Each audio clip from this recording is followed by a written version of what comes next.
from the edge of the lunatic fringe. It's the Raleigh James Show. One of the things that I also gasped at when I was reading some of your stuff was your interaction recently in Idaho with Roberts, because, of course, Roberts theoretically had seen all this stuff, because supposedly there were these behind-closed-doors meetings, and supposedly this was all looked at. And here you are in Moscow at the University of Idaho, and here he's saying in front of tons of witnesses, I don't know anything about that. Now, it was let me correct you. It wasn't Roberts. First, I talked to Scalia, Justice Scalia, and he did not know about the cases. So later on, I confronted Roberts about it. I have to tell you, in my opinion, this is the biggest scandal in the history of the judiciary of the United States. I don't think we ever had anything like this. I mean, it feels like some Chicago mafia is taking over all spheres of our life. And what's been happening in the Supreme Court is that I filed my first case called Lightfoot v. Bowen on behalf of 7 plaintiffs, and one of them is Gail Lightfoot, who was a vice presidential candidate in California for Ron Paul, and were electors and voters. And supposedly, according to what was written on the docket, Chief Justice Roberts read my case and believed there is merit in it, and he distributed it for conference to the full Supreme Court. All 9 justices were supposed to read, evaluate the case, come to the conference on January 23rd, discuss it, provide their opinion, and then vote. That's conference of the Supreme Court. Right after I have filed the case, I have filed a supplemental brief. Actually, I filed several briefs, and one of the very important briefs, which was quo warranto, this clerk of the court refused to accept, and he refused to forward it to Justice Roberts on his own accord. And he refused to post it on the docket. It's just unbelievable that a clerk would allow himself to do this. I mean, if my brief has some kind of problems, technical problems, whatever, well, the justice can decide that. It's not up to the clerk. Additionally, right after inauguration, on January the 21st, suddenly my whole case disappeared from the docket, as if it never existed. Somebody has erased the whole case from the docket, and I don't know who did it.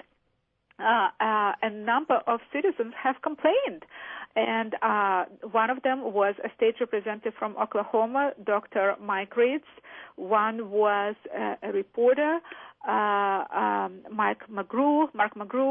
There were hundreds of people that have called and complained, and they've written affidavits that the case was there before Obama became president, and after he became the president, suddenly disappeared. Somebody wanted to make a present to Obama, just erase the case that states that he's illegitimate for presidency. What did Roberts say? What did Roberts say when you confronted him about this? Well, he was embarrassed. I think he was very embarrassed by this whole situation.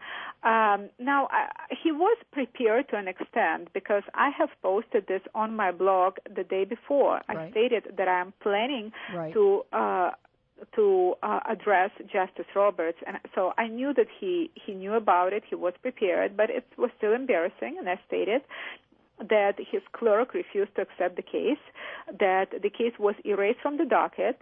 I stated that I talked to Justice Scalia, and I inquired him what happened at the conference. Why wasn't the case sent further on for oral argument on the merits? And he had absolutely no knowledge about this case. He had no clue what I'm talking about. And I asked him about other cases. There were 3 other cases that were sent for conference. And it's interesting that 2 cases supposedly were referred to the conference by Justice Scalia himself. One was referred by Roberts, one was referred by Clarence Thomas, and two of them were referred by Scalia, which means that he should have been the first one to read the case, find merit in it, and then distribute for conference and sort of persuade all the other justices that this is a case with merit. And he had no clue. Absolutely no clue what I was talking about. And this is extremely troubling. This is the biggest scandal the judiciary system of this country has ever known, which means that few things could have happened. A, somebody actually forged signatures of those justices. Somebody in that court, some clerks, I don't know who it is, but this has to be investigated immediately by the Attorney General. A special prosecutor needs to be appointed. There has to be investigation. What happened? FBI, Secret Service, this needs to be investigated. Otherwise, the country has no trust in the judiciary system. No. Another option that they didn't actually forge the signature, but they forged the docket, whereby there is an internal docket that the justices see themselves, and then there is external docket on the Internet that the public can see. So what they might have done, they might have forged the external docket and played with this. And I've seen things appearing, disappearing, appearing, disappearing. It's just unbelievable to even think in the Supreme Court of the United States of America, a mess like this going on. Justices that have absolutely no clue about the cases. I mean, this is something that, according to the docket, was referred by Scalia, whereby there's supposed to be a document where he writes that he read the case, he finds merit, there has to be his signature, the date. I mean, this is the court of law and the highest court of law in the country, and that's what is going on there. Unthinkable. And I have already written 2 dossiers to Attorney General Holder.